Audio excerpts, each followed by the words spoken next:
Hello, my name is Rich Howard, owner of Architectural Builders Supply, and this video is to bring you a closer look at the Baldwin number 1040i. This is a hinge. This is in the 102 finish. We have it removed from the packaging here. That is a Baldwin 1040i. That means that this is a full mortise hinge in a 4x4 size. This is the I and the part number. These are sold individually. When you buy one, we're going to send you one in a box, not per pair, per box of 3. Every manufacturer package their hinges very similarly. Generally, some will put 3 in a box. Sometimes the hinges are too big for that, and they'll put 2 in a box, or 1 in a box, or it's a bulk pack of 100 in a box. Hinges are generally priced per hinge, and that is indeed how Baldwin does it as well. So the 1040 means it's a 4x4 full mortise hinge. The height is the first dimension. It's 4 inch tall. The width is the second dimension. That's 4 inch as well. That's important to know because Baldwin does not make any rectangular hinges. All of theirs are 3.5, 3.5, 4x4, 4.5, 4.5, 5x5. They don't make any 4x3.5 or 4.5x4 or 4.5x6 or 5x8. They don't make any wide throw or narrower hinges at all. Theirs are all just the standard hinges that you'll see in most applications. Although I would think that it would make sense if they had a 4.5x3.5. That's not an unusual hinge. Nor a 4.5x4. That would generally work out well as in addition to the standard sizes. 5x4.5 could be good as well. So 4x4, that's what this is. The I means individually packaged. That's how they're sold. The 102, of course, means oil-rubbed bronze. This is what that hinge looks like. It has been sitting out of its package, and that discoloration that you see there is just the remnant of the plastic bag and how it was keeping in the oil. Now, if I took my hand and ran it over that, there's going to be black all over my hand. That's because this is a hinge rubbed with oil, an oil-rubbed bronze hinge. There are people who simply don't understand that finish is applied by hand. And if you touch it, it's going to wear off. So, luckily, we don't touch hinges very often, but if you're out in the greater world around us and you see a dark brown, dark bronze, and oil-rubbed bronze pull handle, you'll notice the area where it's touched and pulled or pushed on, that's worn off and revealing the brass, bronze base material underneath it. So 102 is Baldwin's code for oil-rubbed bronze. That also means, in Baldwin speak, that this has a brass base material. So it's made of architectural bronze, or what we would call brass. And it's going to give you that oil-rubbed finish. Okay. Because it's oil-rubbed, the finish will evolve and change with time. Not so drastically because it is a hinge, meaning there's no contact. It's not a doorknob or a push or pull or an exit device. It's something that, or a threshold for that matter, it's something that is really never touched. You can look at an opening that has oil-rubbed hardware everywhere.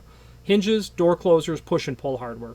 The closer's never touched. That still looks like new. The hinges are never touched. They still look like new. That push and pull will wear off. You'll notice, though, because it's oil-rubbed, when you touch it, and I'm only touching it on those areas that, I'm not picking it up like this, because it will leave a mark and you'll take some of the finish with you. What I'm driving at is be mindful that there's a certain level of wetness to it. That's the wrong term, but that's not a stone, cold, dry, plated hinge with a lacquer applied. That's what we call a living finish, and it will certainly leave marks on your fingers. This is 130 thousandths of an inch thick in terms of leaf thickness, which means that it is a standard thickness for a commercial grade hinge, a standard commercial grade hinge. And residential hinges in a 4x4, they generally be about 96 thousandths, something in that range. My caliper tells me 0.13, just spot on 0.13. There are three thicknesses of hinges: residential weight, standard weight, heavyweight.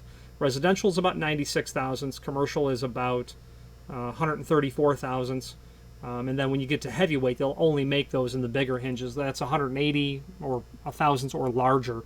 This would be considered standard for a thickness for a commercial application, but because it's 4x4, you'll see them in residential applications where you're hanging a heavier door. So the mixture between residential thickness and standard thickness in the home is that the interior doors will likely have residential thickness, the thinner hinge leaf, but they can have the thicker one. The exterior doors would generally only have the thicker leaf because the doors are heavier and they're used certainly more often. Now moving forward, the Baldwin hinge system, it runs on a threaded tip concept, where that tip, which is called a button tip, if you use your imagination, it looks like the button on your coat. That's threaded in. You can easily, as a result, swap out the standard tip for a decorative tip. And I'll show you where to find those. Your urn tip, your steeple tip, obviously ball tip, the most common. Now, I will say something positive and negative at the same time. Baldwin is my absolute runaway favorite when it comes to decorative hardware that's used primarily in residences, but can be used commercially as well. Their material is quite capable, especially their mortise locks. What I don't like about the Baldwin hinge is those threaded tips. I have more than once been sitting at the dinner table and I heard a thud. Thud. And it sounded like it came from the mudroom. Walk over to the mudroom and there's a tip that's fallen off the hinge. We did replace the button tips with steeple tips. I am an unabashed, unapologetic fan of Baldwin. I think most people are. They're in my own home. And I did have to go back and put thread lock on every single one of them because the opening and closing of the hinge works to extrude, like sausage or aluminum through a die, molten aluminum, the pin. It works to extrude that, pushing it down. And every time that door is open, that threaded cap moves a little bit. And if you let that continue, that pin is going to extrude right up and out. Eventually, it will come out and then just hang there. So if you're going to swap the tips, use thread lock. Once you're done with the installation, use thread lock, would be my suggestion. They do work themselves loose, period. I've heard it. I've witnessed it. I had one of those steeple tips roll off, and it was hard to retrieve. It got underneath a cabinet one time. So that's the positive and negative about that. But you can easily swap them out. Little thread lock is just a run to the home center. The hinges has screws included. Now be mindful. These hinges are very slightly magnetic. If these were pure brass, they would be absolutely non-magnetic, 100%. There is no magnetism there at all. This is brass. I suspect that those screws might be stainless with a complementary finish.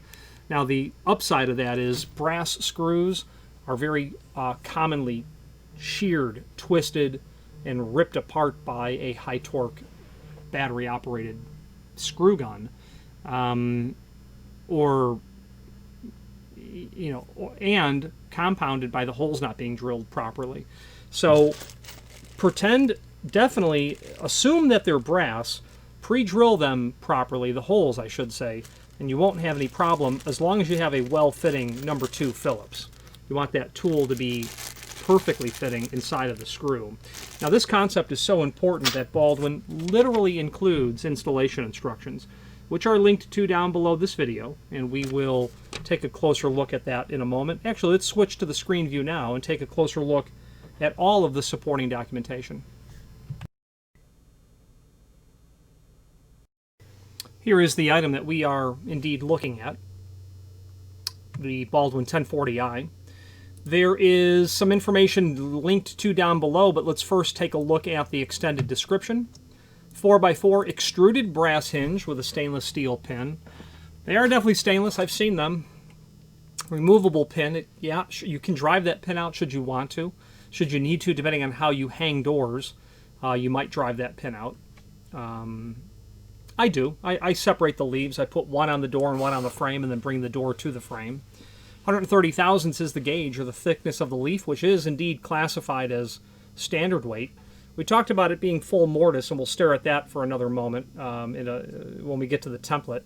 This is called a plain bearing hinge because between these knuckles there are no bearing packets.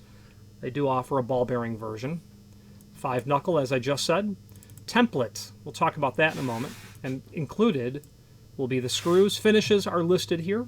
Because this is a hinge, you're going to get, really every possible finish that Baldwin can do on a hinge.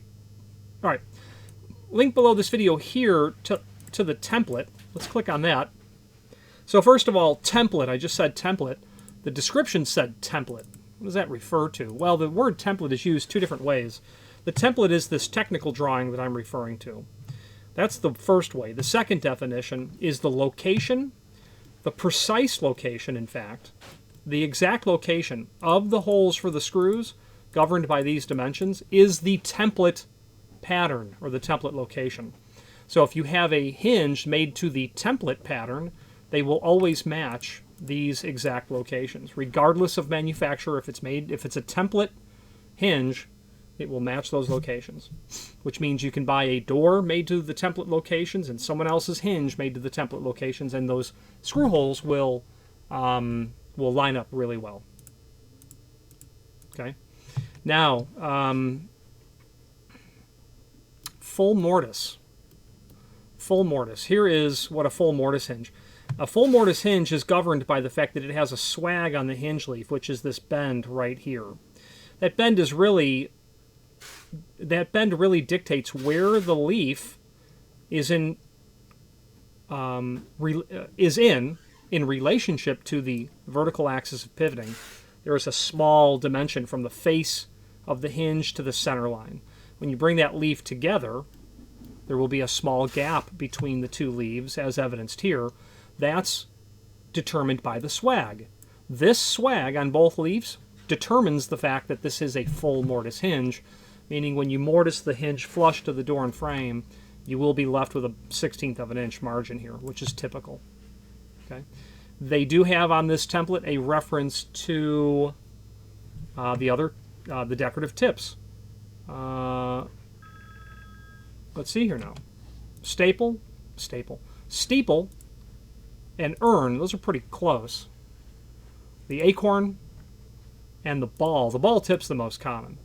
I do see ball and steeple, and that's a large tip, 1.4 inch. I mean, that's if you've got a 4.5 inch hinge, your hinge, is basically pushing 7 inch overall height. So be mindful; it makes for a large hinge. The ball tip again is the most common. Urn I've seen all of them, but if you're doing a decorative tip, it's probably the ball tip. But there are other options, and that button tip or finial is the one that obviously is included with the hardware. Now let's take a look at the installation instructions. Baldwin hinges are extruded from the finest quality brass. They're made together. Don't interchange them. Don't put leaves from this hinge onto a leaf of a different hinge. They're made, however their manufacturing process, these hinges are made from the originating point of them being manufactured. They're mated together. They're supplied with brass screws, they say. I can't explain why they'd be marginally magnetic. The alloy of that brass must include something ferrous-based, likely to give it some strength, would be my guess. To prevent damage to screws during installation, follow the steps. If you're using power tools, don't set it on the high torque setting. I use power tools to install hardware. I also install hardware so I don't damage the hardware, and there are many times that does not include a power tool. And especially if it's a client's hinge, I would be pre-drilling the hole properly. I would be extremely careful with a power tool, and I would finish that off by hand with the screwdriver. You absolutely must drill pilot holes, and they have a chart here of what you will be drilling. You've got 3 inch, 3.5, 4 inch hinges here, 4, 5, 4, 4.5, and 5 inch hinges here. Okay. You will have, depending on the part number, a 10 or a 12 screw. And then for hardwoods, you'll drill a 5/32 or a 3/16. For softwoods, 1/8 of an inch or 5/32. Okay. That's because a softwood will give more as you're running the screw into it, whereas a hardwood will not. This is what the manufacturer says. That's what you go about doing. Those are your installation instructions. Now, there's a link also below this video here to the manufacturer's page, and when we click on that, we'll be able to pull up not only all of the Baldwin products that we sell by means of this horizontal navigation, but also a link to the manufacturer's website, as well as a link to several product catalogs. Let's take a look at this estate catalog from 2016. Let's type in 1040, and here we go. So there are two additional links below this video. One is to the product catalog for the for hinges from Baldwin, and I would suggest that you review it. Then there's a cut sheet for the individual product. So as we scroll through, you're going to see that there are several options when it comes to their hinges: square hinges, ball bearing, plain bearing square, plain bearing round, and then square corner ball bearing hinges. We're dealing with the 1040i. So here it is.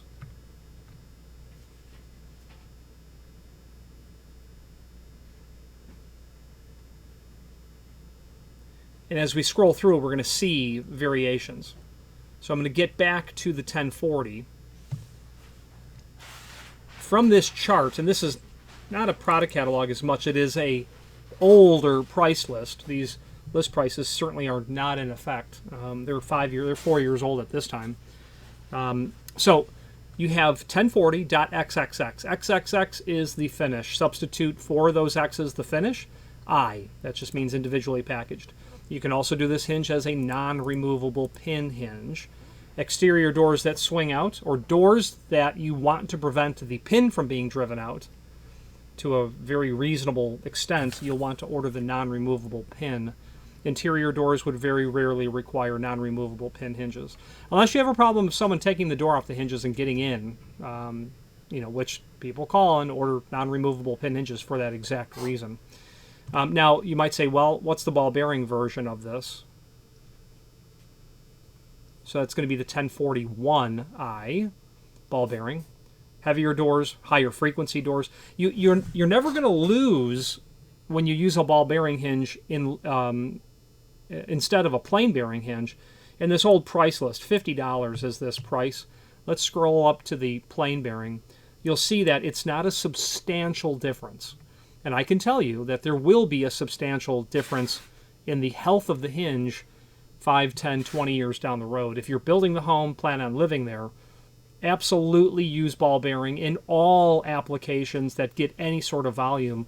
You'll be glad that you did in 20 years, because those hinge leaves just simply grind away on each other. And the fact that this is brass and not steel, that may happen faster, a little softer material naturally. So ball bearing hinges in 4x4, 4.5, 4.5, 5x5. Replacement finials are here, those part numbers. Radiused corner, quarter-inch radius they do. They don't do anything in a radiused corner other than 3.5 and 4x4. They can do quarter and 5/8 radius hinges. They don't, interestingly enough, make spring hinges. Given how common they are, I would think that they should offer those. Then they have a nice little 3x3 hinge. If you're doing maybe an 1.1 door, or maybe some heavier cabinet doors, and you want everything to match, and you want that Baldwin quality, there's a 3x3. Replacement screws. We do sell clients packages of replacement screws only. You can buy those. They get mucked up, boogered up, things of that nature. Here's a prime example of a project I'm working on for a client.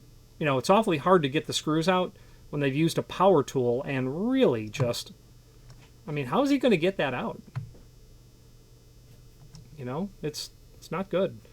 Drilling through the center of that screw to allow the screw to cave in on itself will sometimes allow you to get through it, but I see some of these that are going to be a challenge to get out.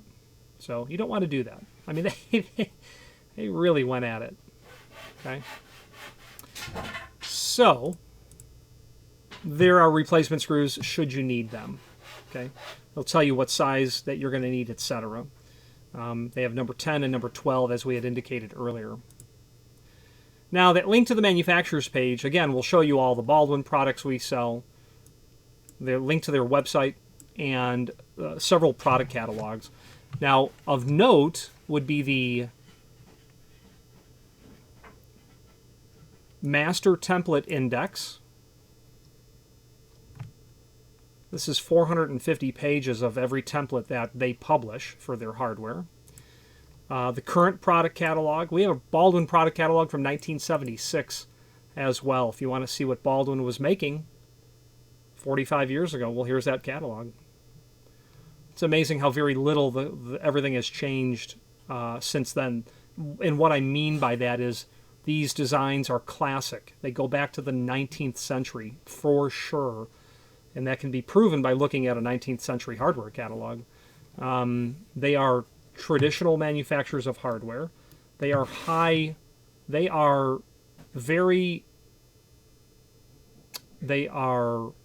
a prominent leading manufacturer of hardware in the United States. They do things traditionally. They do things very intelligently, and they don't pervert their product line to suit making things easier.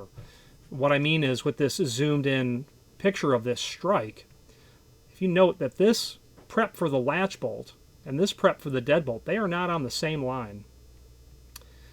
And it's difficult to understand why that's the case, even if you're a door installer.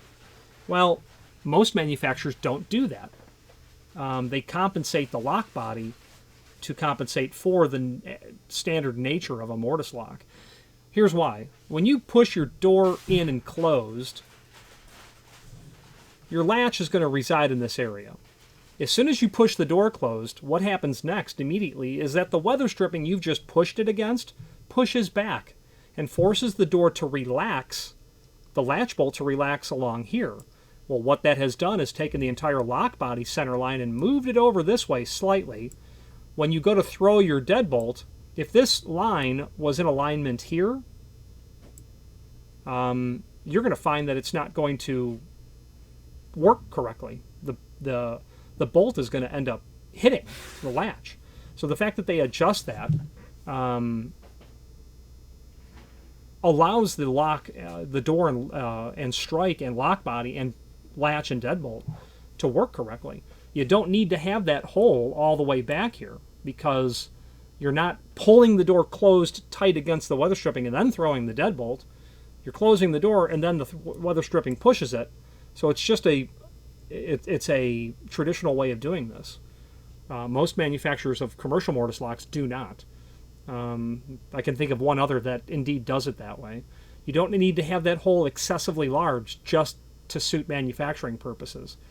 The bottom line, however, is because these holes aren't symmetrical or just one giant hole, makes that a handed strike. So most manufacturers will pervert that design, make this one long rectangle, and one strike suits all applications.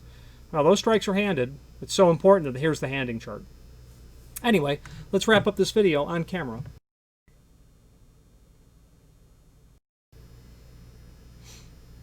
In conclusion, nice quality product. Again, I use it personally.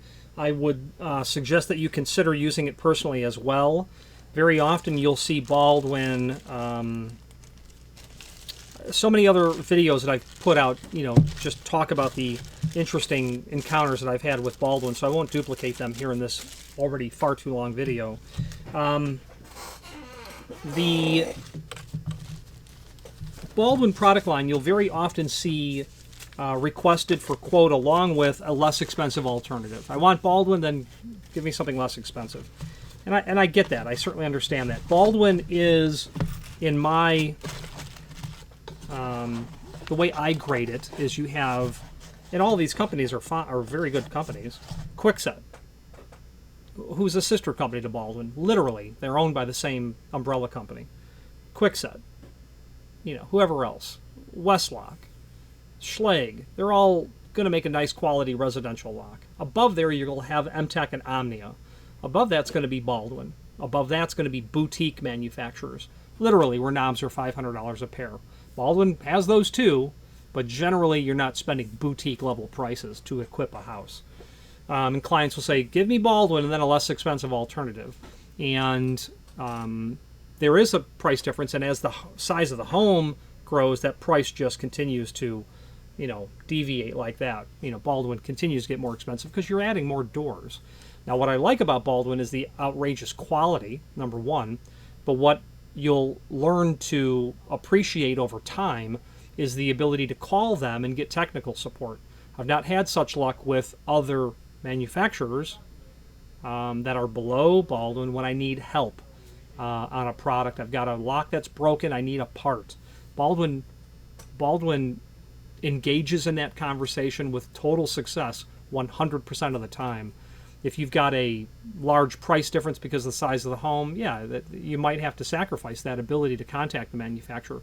But I can tell you that, in my opinion, locks are an investment, like landscaping is an investment in your home. It beautifies the home. See it as an investment because that's, in my opinion, what it is. Locks are the same way. But with Baldwin, it's buying insurance that down the road you're going to get someone on the phone who can help you. They had their images line, and they discontinued it years ago, and it was a less expensive version of their estates line, which to my estimation has remained unchanged for decades in terms of its quality. It may have gotten better. The design choices have gotten greater. The finishes have gotten greater. But they had their images line, and people will call about once a year because their latch bolt broke on the images line. And Baldwin takes that call, and they help the client as best they can. The last time I had that call, Baldwin just sent the client a no-charge replacement.